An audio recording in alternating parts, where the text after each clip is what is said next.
Hey guys, welcome again. I wanted to do a video showing what we did for the Brown's house here in Canyon Lake. It's a gorgeous house with a nice lakefront view, and I wanted to maintain the aesthetic that we had in here while improving the sound that they had existing before. And what I mean by that is before they had a out-of-date Bose system where you had to use a clunky remote control. It was this big bulky gray thing. And I wanted to upgrade it to actually work with the Sonos system so you're able to control all the sound from your phone.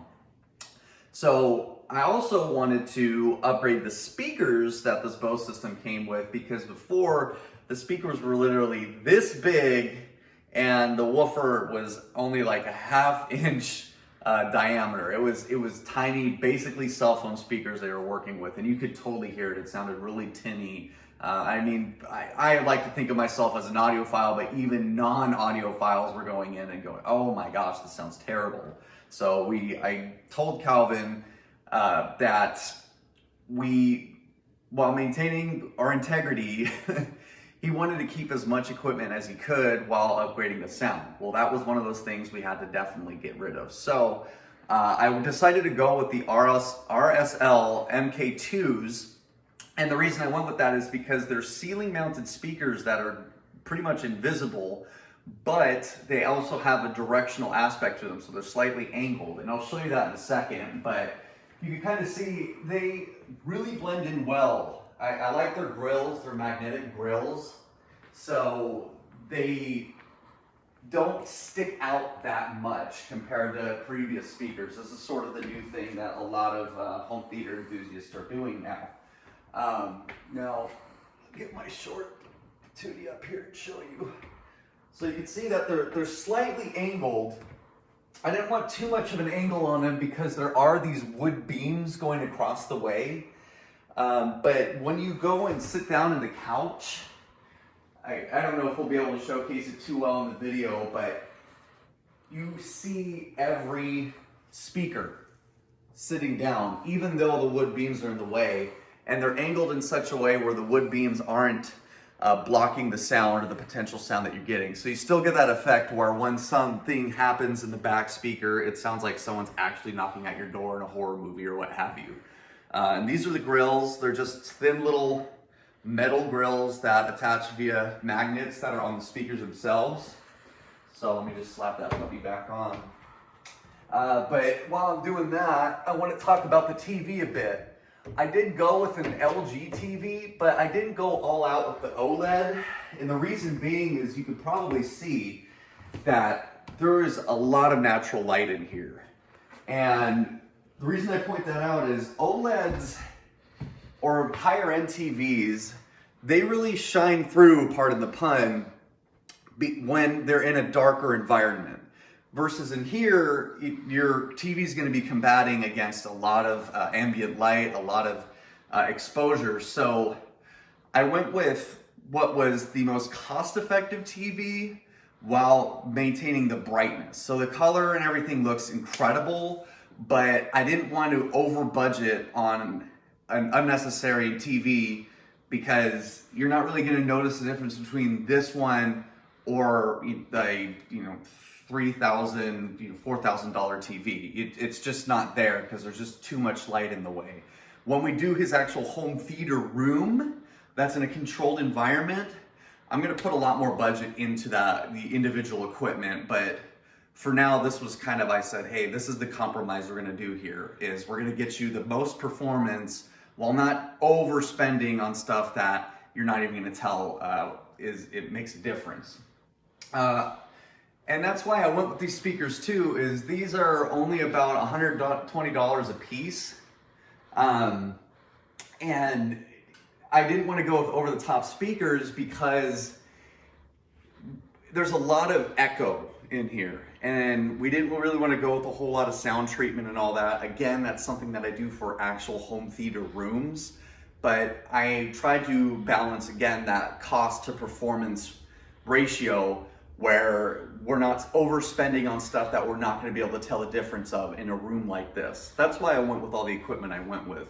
There's two compromises that a lot of audio video techs go with when you're trying to incorporate Sonos into a home theater setup like this, where either A, the compromise is they ignore these speakers that are already in the ceiling oftentimes, and they'll put a Sonos Beam or a Sonos Arc right here, and that incorporates everything into the Sonos sound system, so you're able to control it from your phone without needing a remote. Or option B requires a remote, where you're using a 5.1 surround sound system, but you have to sit down and change the inputs, and then it might get it to work.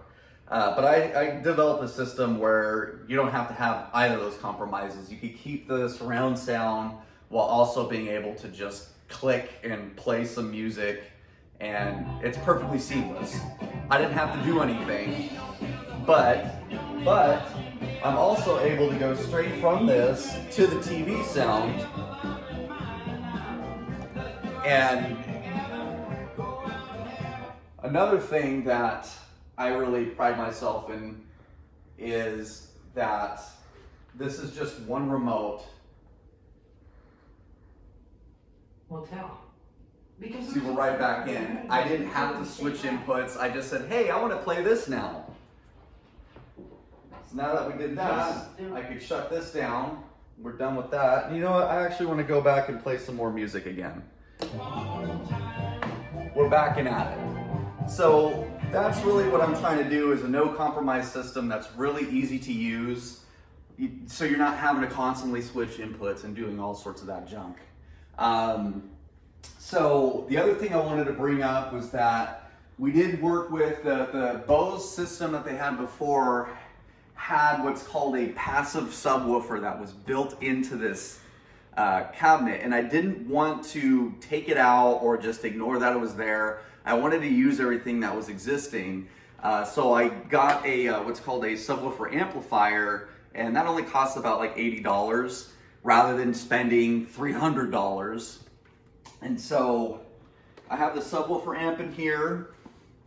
That's this guy, and he's powering the sub. He really makes things sound really loud. And then this is our 5.1 Onkyo. Again, I didn't go over top with the sound system because there's no reason to in a living room environment. You're not really going to be able to notice the difference between a high-end amp or otherwise. As much as people would like to tell you that's the case, see for yourself, it doesn't make a difference.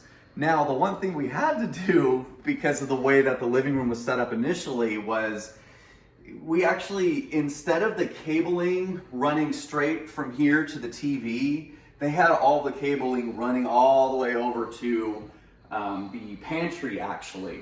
And then that's where the Bose system was set up. But the cabling was Bose proprietary for one, and the gauge was extremely small. It was a really tiny thickness-wise cable that really wasn't going to even be able to power these speakers.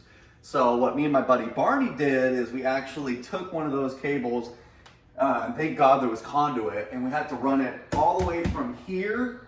We ran it all the way over the ceiling, and I mean all the way to this pantry, and that was, 5 separate in-wall rated speaker cables. And we went with a 16 gauge because that just made the most sense. But now we have, instead of everything up on the walls, we still need to do the drywall to get rid of all this.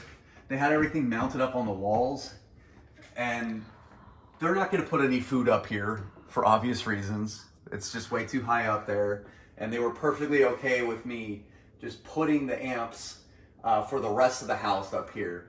But we actually had to run the speaker cable all the way from that cabinet to here, and then those speakers would go all the way back. So this was sort of the junction point. It was a really weird setup that they had, and we were able to work with it where, we're redirecting it to basically make this long run back and forth. But yeah, we are also able to clean it up a lot better.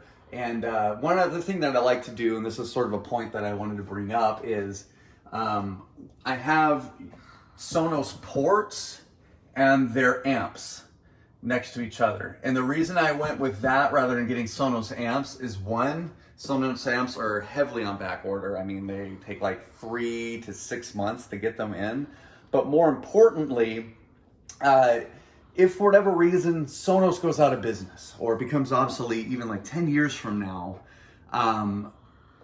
they just have to replace the parts that marry all the speakers into the system rather than the entire amp itself. So an upgrade, or if you want to call it a side grade to another system, isn't going to be that painful to have to do because they already have the amps here powering the speakers, and then these are just controlling the amps and incorporating them into the Sonos system. So it's sort of a way that I like to do things so that we're basically future-proofing instead of, you know, oh, well, like what we basically had to do here was I had to rip all the Bose equipment out, all their amps and stuff, because they just weren't working with anything else, and they meant it to be that way. And that's sort of the way the Sonos amps work, is you spend, you know, $700, $800, sometimes even $900 on an amp, and then down the line you say, you know what, I actually want to switch systems. Well, tough luck, you know, you're gonna buy a whole other amp again. We don't have to do that this time. So that's a pretty brief rundown of what we were able to do for the Browns here. We were able to, in my opinion, really blend in the aesthetic of the living room while still not compromising on audio performance. And what I mean by not compromising is I feel like we got the price range to performance ratio down perfect, where as you can hear, I mean, it's pretty echoey in here. So again, I'm not going to spend $1 billion on a big old hunky sound system in the living room.